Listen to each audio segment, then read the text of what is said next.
My name is Elena Vasquez, and I've been a transplant coordinator at the Cleveland Clinic in Ohio for 17 years. I am the bridge between life and death, between families who lose someone and families who gain everything. I coordinate the sacred transfer of life from one body to another. In 17 years, I've coordinated 412 organ transplants. I've seen miracles happen on operating tables. I've watched dying patients walk out of hospitals with someone else's organs keeping them alive. But what I'm about to tell you isn't just about organ transplantation. It's about the night a heart transplant recipient woke up speaking a language she'd never learned, remembering a life she'd never lived, and slowly becoming someone she'd never been. It started with a call on February 3rd, 2023 at 2:17 a.m. I was in the on-call room at the hospital. We coordinators often sleep there during busy weeks. The phone rang with that particular tone that meant someone, somewhere, had just been declared brain dead and was a potential organ donor. Elena, we have a 19-year-old female, motorcycle accident, brain death declared 30 minutes ago. Family is considering donation. Can you come in? I was already pulling on my shoes. I'm here. Give me 5 minutes.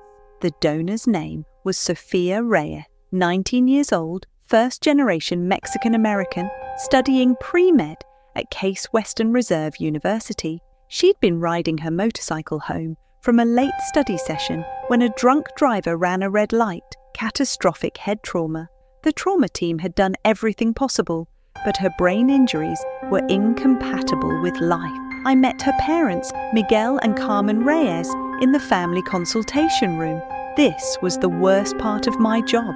No training can prepare you for sitting across from parents who've just lost their child. Mr. and Mrs. Reyes, I said softly in Spanish, my first language, the language of comfort. I am so deeply sorry for your loss. Carmen looked up when she heard Spanish. Our baby, she whispered.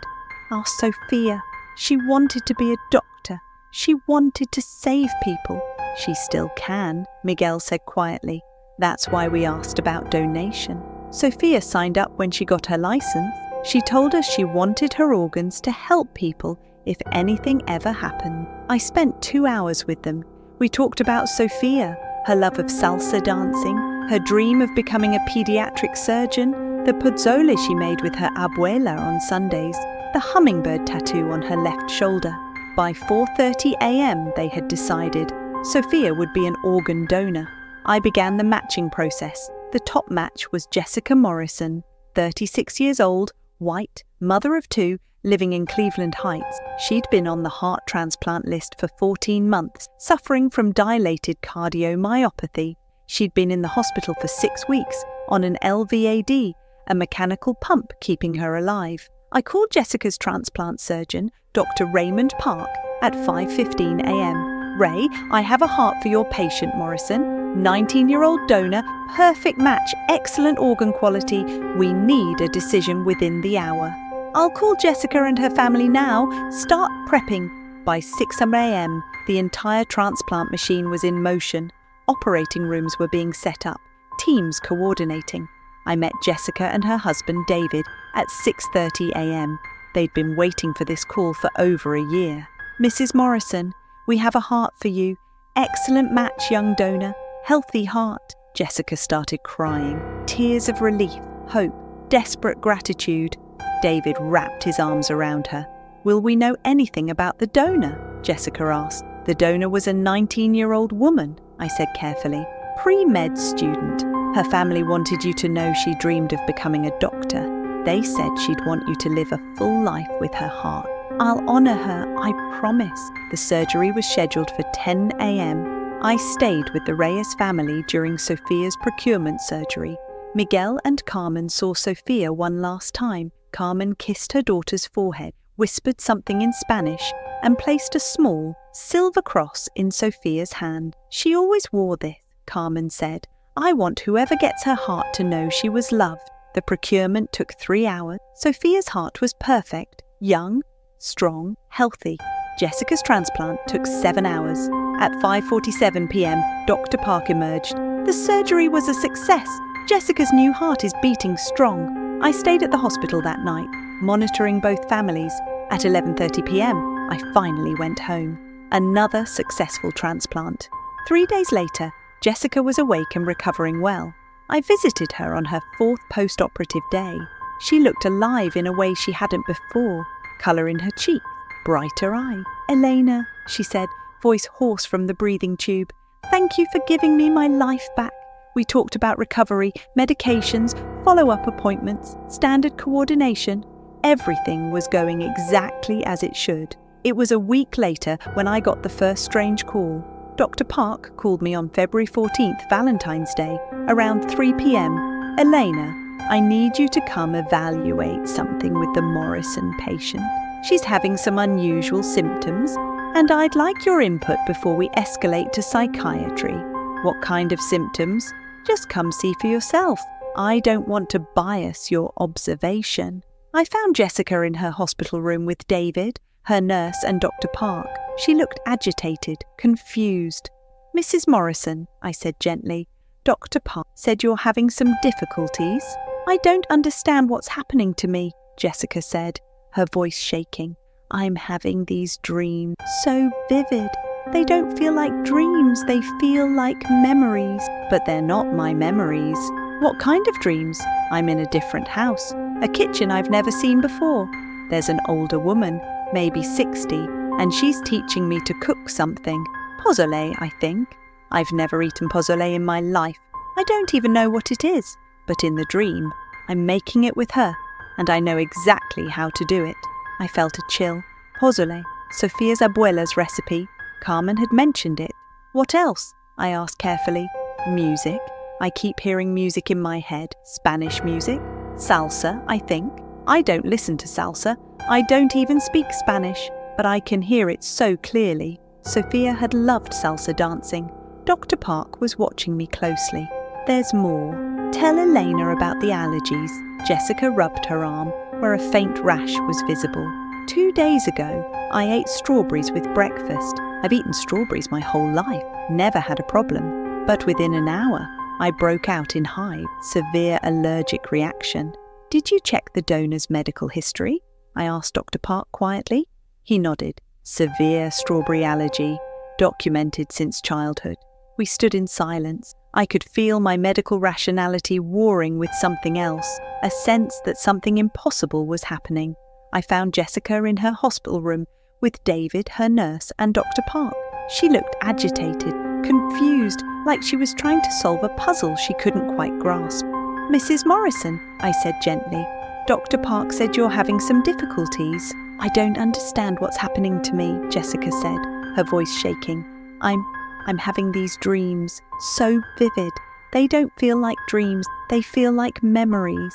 But they're not my memories." "What kind of dreams?" "I'm in a different house, a kitchen I've never seen before.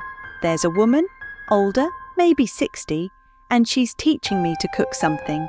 Pozole, I think it's called. I've never eaten pozole in my life. I don't even know what it is. But in the dream, I'm making it with her, and I know exactly how to do it.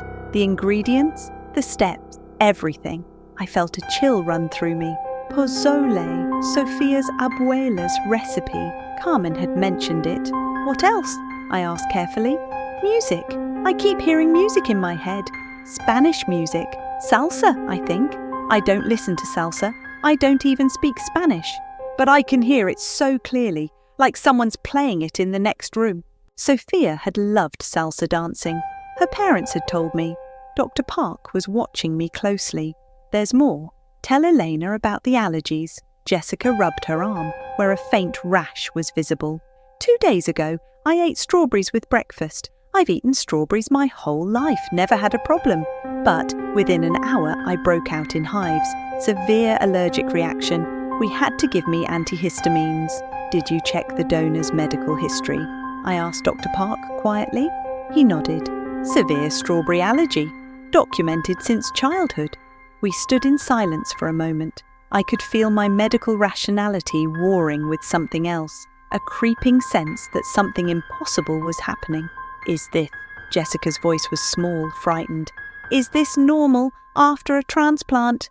Do people usually have dreams about their donor? Some transplant recipients report vivid dreams, I said carefully, keeping my voice steady. It's not uncommon.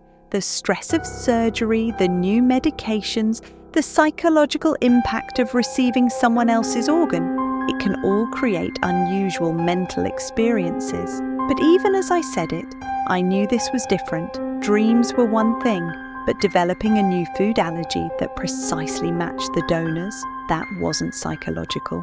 Over the next 2 weeks, Jessica's symptoms intensified. The dreams became more frequent, more detailed. She described Sofia's bedroom, the posters on the walls, the books on the shelves, the view from the window. She'd never been to the Reyes family's house, but she described it with unsettling accuracy. She started craving Mexican food she'd never eaten before. Tamales, mole, horchata. David would bring her these foods from restaurants near the hospital, and she'd eat them with a familiarity that disturbed him. It's like she knows how they're supposed to taste, David told me privately, like she's comparing them to some version she remembers, but she's never had these foods before. And then came the language incident. On February 28th, I was visiting Jessica for a routine check-in when a housekeeper came into the room to clean. The housekeeper was an older Mexican woman who spoke limited English. The housekeeper said something in rapid Spanish, apologizing for interrupting, asking if it was okay to clean now. Before I could translate, Jessica responded, in Spanish, fluent, perfect Spanish. Sí, está bien. Puede limpiar ahora, gracias. The housekeeper smiled, thanked her, and began cleaning. Jessica turned back to me as if nothing unusual had happened. Jessica, I said slowly, did you just speak Spanish? She blinked at me. What? The housekeeper, you answered her in Spanish. Jessica's face went pale. What? No, I don't speak Spanish. I took French in high school. I don't... You told her she could clean now, in perfect Spanish. Jessica started shaking. I don't remember saying that. I heard her speak and I understood her and I responded, but I wasn't thinking in Spanish. I was just talking. How did I understand her? How did I speak Spanish? On February 28th, I was visiting Jessica for a routine check-in when a housekeeper came into the room to clean. The housekeeper was an older Mexican woman who spoke limited English. The housekeeper said something in rapid Spanish, apologizing for interrupting, asking if it was okay to clean now. Before I could translate, Jessica responded, in Spanish, fluent, perfect Spanish. Sí, está bien. Puede limpiar ahora. Gracias. The housekeeper smiled, thanked her, and began cleaning. Jessica turned back to me, as if nothing unusual had happened. Jessica, I said slowly, did you just speak Spanish? She blinked at me. What? The housekeeper. You answered her in Spanish. Jessica's face went pale. What? No, I don't speak Spanish. I took French in high school. I don't. You told her she could clean now, in perfect Spanish. Jessica started shaking. I don't remember saying that. I heard her speak, and I understood her, and I responded, but I wasn't thinking in Spanish. I was just talking. How did I understand her? How did I speak Spanish? I didn't have an answer. I didn't have any answers anymore. I called an emergency meeting with Dr. Park, transplant psychiatrist Dr. Linda Cho, and the bioethics committee. Cellular memory, Dr. Cho said. Controversial theory, but documented in transplant literature. Memories, personality traits, skills transferred through organs. That's pseudoscience, Dr. Park said. No biological mechanism for memories in heart tissue. Then explain the language, I countered. Jessica doesn't speak Spanish, never studied it, but she's fluent. She has the donor's allergies. She's describing the donor's life. If cellular memory is real, Dr. Ross from bioethics said, what are the implications? Is Jessica still Jessica? When does she stop being herself? And what do we tell the donor family? I added. We sat in heavy silence. I made a decision. I needed to document this properly. If organs could transfer identity, this needed to be studied, understood, recorded. I started keeping detailed notes. I interviewed Jessica 3 times a week, recording every new memory, every skill, every change. I documented the Spanish fluency. She was now speaking it as naturally as English, without thinking about it. I noted the food preferences, the allergies, the musical tastes, and then came the personality changes. David came to see me on March 15th, 6 weeks after the transplant. He looked exhausted. "Elena, I'm losing my wife." Jessica was always quiet, introverted. She liked reading, gardening, staying home. Now she's energetic, outgoing. She wants to go dancing. Jessica never wanted to go dancing in 15 years of marriage. He ran his hands through his hair. And with the kids, she was always gentle, patient. Now she's more direct, passionate. She speaks to them in Spanish. Emma and Lucas don't even speak Spanish. They're confused. Emma asked me if Mommy is okay. She said, "Mommy seems like a different person." The situation escalated on March 23rd. Jessica's nurse called me urgently. I found Jessica crying, holding a drawing, a detailed sketch of a hummingbird in flight. "I drew this," she said through tears. "I've never been able to draw, but I picked up a pencil and my hand just moved. It's not me. Someone else drew this through me." The hummingbird, Sofia's tattoo. Her parents had mentioned she loved to draw. Jessica, what if Sofia, the donor, what if part of her is still here, in you? That's impossible. So is speaking a language you never learned. So is developing someone else's allergies. So is suddenly drawing when you've never had that skill. Jessica looked at me with fear. If that's true, then what am I? Am I still me? Or am I becoming her? I don't know, but I think you need to meet Sofia's family. I contacted Miguel and Carmen Reyes, explaining that the recipient was experiencing unusual symptoms connected to Sofia. I asked if they'd meet with Jessica. Carmen's response was immediate. "Yes, if Sofia is somehow still here, I want to meet her. I want to see my daughter's heart beating." We arranged a meeting for March 30th, 8 weeks after the transplant. When the Reyes family arrived, Miguel, Carmen and Sofia's younger sister, Isabella, the tension was palpable. Jessica was already there with David. Carmen approached Jessica slowly, her eyes fixed on Jessica's chest, where Sofia's heart was beating. She reached out hesitantly, and Jessica nodded permission. Carmen placed her hand over Jessica's heart and closed her eye. For a long moment, no one spoke. I watched tears stream down Carmen's face as she felt her daughter's heartbeat in another woman's chest. "It's strong," Carmen whispered. "Just like Sofia. Always so strong." She stepped back, and Miguel took her place, doing the same thing, placing his hand over his daughter's heart, feeling it beat. Then Carmen looked at Jessica's face, really looked at her, and gasped. "You're wearing it," she said in Spanish. Jessica blinked in confusion, then responded in Spanish without thinking. "Wearing what?" "The expression, the way Sofia used to look when she was thinking. You just made that exact face, the slight tilt of your head, the way your eyes focus. That's Sofia's expression." Carmen approached Jessica slowly, her eyes fixed on Jessica's chest, where Sofia's heart was beating. She reached out hesitantly, and Jessica nodded permission. Carmen placed her hand over Jessica's heart and closed her eye. For a long moment, no one spoke. I watched tears stream down Carmen's face as she felt her daughter's heartbeat in another woman's chest. "It's strong," Carmen whispered. "Just like Sofia, always so strong." She stepped back, and Miguel took her place, doing the same thing, placing his hand over his daughter's heart, feeling it beat. Then Carmen looked at Jessica's face, really looked at her, and gasped. "You're wearing it," she said in Spanish. Jessica blinked in confusion, then responded in Spanish without thinking. "Wearing what?" "The expression, the way Sofia used to look when she was thinking. You just made that exact face, the slight tilt of your head, the way your eyes focus. That's Sofia's expression." Isabella moved closer, staring at Jessica intently. "Say something else in Spanish," she demanded. Jessica switched to Spanish naturally. "I don't know what you want me to say. This is all very overwhelming." "The accent," Isabella said. "You have our accent. Mexican Spanish, not Spain Spanish, not Puerto Rican. You sound like you're from Guadalajara, just like Sofia." "I don't know how," Jessica admitted, Still speaking in Spanish, Carmen sat down heavily. Tell me about the dreams. For the next hour, Jessica described her dreams, her memories that weren't memories. She talked about the pozole recipe, the salsa music, Sofia's favorite coffee shop near campus, the name of her best friend, the argument about getting a motorcycle. With each detail, the Reyes family became more emotional. These weren't public information. These were private family moments. Tell me about the hummingbird, Carmen said quietly.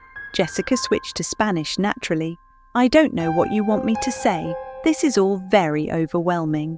The accent, Isabella said.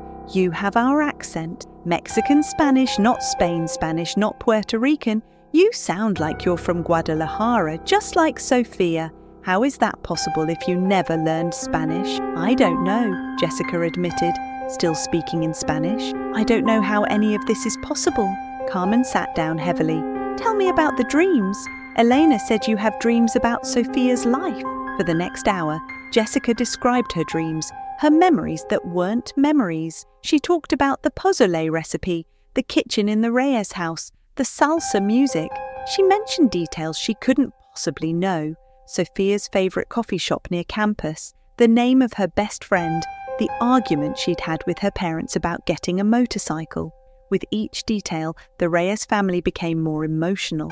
These weren't things that had been publicly shared. These were private family moments, intimate details of Sofia's life. Tell me about the hummingbird, Carmen said quietly.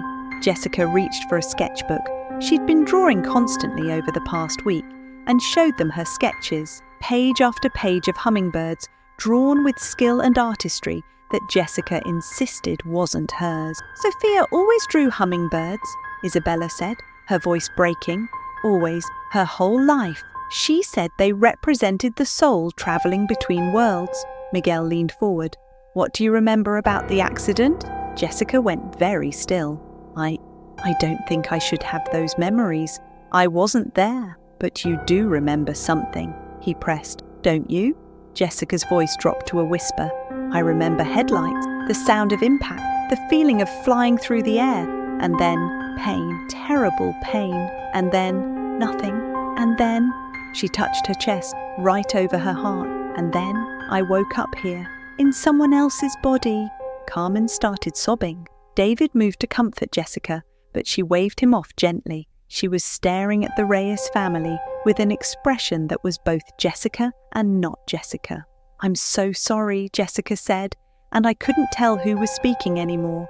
Jessica apologizing to Sofia's family, or Sofia apologizing for leaving them. I'm so sorry this happened. I'm so sorry you lost her. We ended the meeting shortly after. As the family left, Dr. Cho pulled me aside. Elena, I've worked in transplant psychiatry for 12 years. I've never seen anything like this. This isn't psychological. Cellular memory. Maybe consciousness is more distributed than we think. Maybe memory, personality, identity. Maybe they're encoded in our cells, our organs. Then every transplant could be transferring identity. Maybe they are. Maybe most don't recognize it. Maybe this happens more often than we know. I researched transplant literature. I found scattered case reports, recipients claiming donor memories, personality changes, new skills. Heart recipients reported these phenomena more than other organ recipients. I reached out to other coordinators. Many had similar stories, but no documentation. We're afraid of sounding crazy, one told me. I presented Jessica's case at a conference in April. Researchers wanted to study her. Brain imaging showed that when she spoke Spanish, her native language centers activated. To her brain, Spanish was native. Genetic testing showed epigenetic markers partially matched Sofia's profile. It's like her cells are reading from Sofia's instruction manual, one researcher explained. The media discovered the story. By May, it was everywhere. Some called it a breakthrough. Others criticized it as pseudoscience. Jessica became a symbol, a controversy. She'd wanted her life back. Instead, she'd gained a different life, one that wasn't entirely hers. The relationship between Jessica and the Reyes family evolved. They met regularly, sharing grief and strange reality. Carmen told stories about Sofia's childhood. Jessica found herself remembering events Carmen described. "It's healing," Carmen told me. "My daughter is gone, but pieces of her remain. When I see Jessica draw hummingbirds or speak Spanish, I feel like I haven't entirely lost her." David's perspective was different. "I'm grateful she's alive, but I miss my wife. She's sharing space with someone else now." Jessica was caught between two identities. "Some days I feel like Jessica, but other days I feel like Sofia. I don't know how to be both people at once." The Morrison case changed how I approach my work. I started asking recipients about personality changes, new preferences, unusual memories. Many reported experiences suggesting identity transfer was common. I became an advocate. I pushed for research, better documentation, acknowledgement that transplantation might transfer more than tissue. "We can't ignore what recipients are experiencing," I argued. "We need to prepare them for possible personality changes. We need to acknowledge that becoming a recipient might mean becoming someone new." It's been 9 months since Sofia's heart was transplanted into Jessica's chest. Jessica has adapted to her hybrid identity. She speaks both English and Spanish fluently. She cooks Mexican food with instinctive skill. She draws hummingbirds constantly. She's enrolled in community college, taking pre-med courses, Sofia's dream, continuing through Jessica's life. Her children have adjusted. Emma now takes Spanish lessons. Lucas says his mum is like a superhero with 2 identities. David is still struggling, but trying. "I fell in love with one woman and ended up with 2, he told me recently. Maybe love is flexible enough to adapt." The Reyes family has found unexpected peace. They still grieve Sofia, but knowing pieces of her persist brings them comfort. As for me, I continue my work as a transplant coordinator, but with a new understanding. We're not just moving tissue, we're transferring essence, memory, identity, pieces of one person's soul embedded in their cells. I don't use the word soul in my medical reports, but I think it sometimes late at night when I'm coordinating another transplant. The line between self and other isn't as clear as we thought. When Sofia's heart began beating in Jessica's chest, it brought more than blood flow. It brought memories, language, personality, love. And if organs carry identity, then every transplant recipient is a kind of resurrection, not of the donor entirely, but a blending, a merging, 2 lives becoming one. I think about this every time I make that 2 a.m. call. I'm not just coordinating organ transplantation anymore. I'm coordinating a form of immortality. It's terrifying and beautiful in equal measure, and I'll never look at a beating heart the same way again.